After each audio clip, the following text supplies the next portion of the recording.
आज भी दुनिया में उनकी रिसोर्सेज के हवाले से उनका जूल इन द क्राउन आज भी है। अच्छा। और वो उनकी देखें कि उनकी जो टूरिस्ट ट्रेनें हैं, वो महाराजा ट्रेन है, वो पूरी दुनिया से लोग देखने आते हैं कि ये भी तो लग्जरी ट्रेन।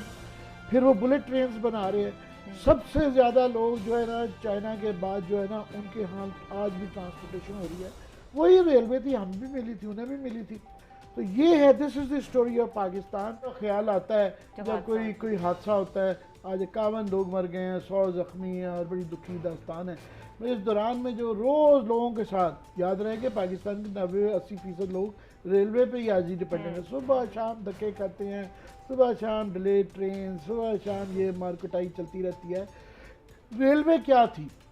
पूरी ब्रिटिश एम्पायर की जो उनका जूल इन द क्राउन के अंदर जूल था ना, वो उनकी सबसे बड़ी, वो इस सब कॉन्टिनेंट में इरिगेशन का निज़ाम दिया, आपाशी का, और दुनिया का सबसे बड़ा आपाशी का निज़ाम, और रेलवे का निज़ाम। रेलवे वो कहते थे देखिए हमने ये गरीब मुल्कों में जो भी बड़े जुल्म उस्ताद उनकी अपनी जगह, पर हमने रेलवे दी।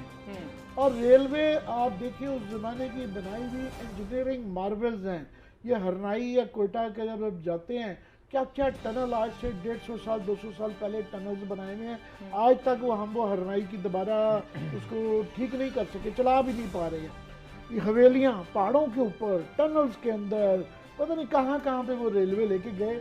यहाँ की ऐसी रेलवे थी कि उसके बाद यहाँ से अफ्रीका, सारे इंडियन, पाकिस्तान उस वक्त तो नहीं था, जो सब कॉन्टिनेंट के लोगों ने जाके केनिया में जो इंडियंस की सारी कम्युनिटीज़ हैं वो रेलवेज़ की वजह से रेलवे बिछाने गए थे। कितनी ज़बरदस्त इंडिया में बिछाई गई थी। अब पार्टीशन हो जाता है। इंडिया की रेलवे जो है आज भी दुनिया में उनकी रिसोर्सेज के हवाले से उनका जूल इन द क्राउन आज भी है। अच्छा। और वो उनकी देखें कि उनकी जो टूरिस्ट ट्रेनें हैं, वो महाराजा ट्रेन है, वो पूरी दुनिया से लोग देखने आते हैं कि ये भी तो लग्जरी ट्रेन। फिर वो बुलेट ट्रेन बना रहे हैं। सबसे ज़्यादा लोग जो है ना चाइना के बाद जो है ना उनके यहाँ आज भी ट्रांसपोर्टेशन हो रही है। वही रेलवे थी, हम भी मिली थी, उन्हें भी मिली थी। तो ये है, this is the story of Pakistan, कि हमने जो बनी बनाई चीज़ों का ये सत्यानाश किया है। ये और ये कह देना कि उसका सभी का कसूर है। और आज ये ज़रूर मैं कहूँगा कि अब ये असेंबली में बहस हो रही थी, वो ही पुरानी स्टोरी, यार खुदा के लिए बंद कर दें कि जनाब ये नून लीग की वजह से हो गया है, ये पीपल्स पार्टी की वजह। बिल्कुल, तो भाई वो तो चलेगी, इसीलिए निकाले गए, आप लाए गए हैं। साल बाद 6 महीने तक तो ठीक था। 3 साल बाद ये कहना कि जनाब ये पुरानों का कसूर था, खुदा के लिए ये बंद कर दें। इमरान खान साहब को चाहिए अपने वजीरों को ताली बजाने की बजाय जो शट अप, 3 साल की जिम्मेदारी लें, या हमें नजर आए कि आपने किया है कमाल, तो एक आधी गलती होती, लैप्स हो गया तो हम कहें, हमें नजर आ रहा हो ना कि आपने कमाल कर दिया है। आज की हालत ये थी, वो सिर्फ ये नहीं था कि ये कामन लोग मर गए, उसकी तफसील है। तफसील क्या थी कि जो सुप्रिटेंडेंट साहब वो कह रहे थे मैंने मुतादिल खाते लिखे कि ये चलने की काबिल नहीं है, 40 साल पुराने ट्रैक हैं, ये किसी वक्त भी हंगामा, ये इसका हादसा हो जाएगा, और वो हो गया। उसके बाद वो डिप्टी सुप्रिटेंडेंट है, वो कह रहे हैं मैंने भी बड़े खत लिखे थे, उन्हें दूसरे वापस में लड़ाई चल रही है, आप सोर्सेज दे दिए हैं, वो कह रहे हैं हम सोर्सेज है। फाइनली एक जो था डिप्टी सुप्रिटेंडेंट के मतलब खत था सक्खर के, जिसके जुरिस्डिक्शन में हुआ है, उसके मतलब ये खत लिखा गया था। उन्होंने कहा जी ये पागल है, ही इज़ मेंटली इनकेपेबल, इसके मेंटल इश्यूज है, इसको पागल खाने में ले जाएं। इतने बड़े रेलवे के इतने बड़े प्रोजेक्ट का ये हेड नहीं हो सकता। ये गवर्नमेंट की, पीटीआई गवर्नमेंट की, रेलवे की अपनी कॉरेस्पॉन्डेंस है। ये मैं एयरवाई के कॉरेस्पॉन्डेंट साहब जो है ना उसको पढ़ रहे थे कि जनाब इसके मतलब खात जिसके अंदर ये हुआ, ये सिर्फ कुछ दिन पहले लिखा गया था कि ये मेंटली पागल आदमी है। अब मेंटली पागल आदमी को ये दिखाएं तो फिर क्या है।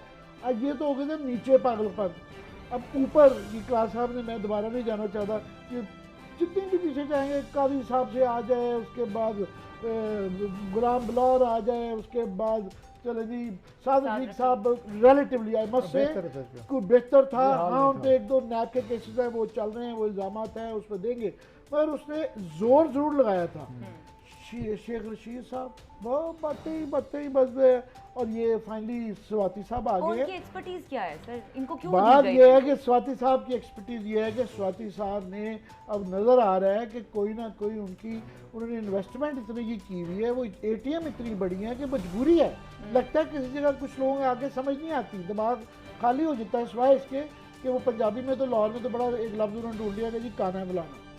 तो ये कोई पता नहीं क्या हाथ बन जाते हैं। हम फिर ऐसा ही कर सकते हैं ना कि जनाब ये एटीएम्स हैं कि आपने एक बंदा है जो कि नो नॉमिनी कह रहे सुप्रीम कोर्ट की 5 रिपोर्टों के अंदर फ्रॉडिया डिक्लेयर किया हुआ है कि इसके फ्रॉड डिक्लेयर्ड ऑफिशियल डिक्लेयर्ड है। उसके बाद उसको आप फिर वो उस पर इल्ज़ाम लगते हैं, सुप्रीम कोर्ट का होता है, अब फिर तरक्की देके रेलवे दे देते हैं। और फिर आप कहें जनाब ये 5 साल वो पिछली हुकूमतों का नहीं भाई, ये सिर्फ रेलवे की कहानी नहीं है, क्या हुआ? रेलवे की कहानी नहीं है, ये ही कहानी पीआईए की है। जो इन्होंने कहा था कि हम करेंगे हमारा 500-700 अरब रुपया सालाना ये जो पब्लिक सेक्टर एंटरप्राइजेज हैं इन सब पे ज़ाया होता है, अभी शायद 5-700 से भी बढ़ गया है साल का। इनका मैनिफेस्टो था कि हम इनको टर्न अराउंड कर देंगे, हमको ठीक कर दें। अब 3 साल गुजर गए हैं, अब ये करना भी शुरू करें तो 2 साल में नहीं कर सकते। यही पीआईए की स्टोरी है, यही स्टील मिल की स्टोरी है, यही इसकी, और ये बाकी भी जो 300-400 पब्लिक सेक्टर एंटरप्राइजेज सबकी यही कहानी है। वही खांचे लग रहे हैं, कोई प्लान भी नहीं है।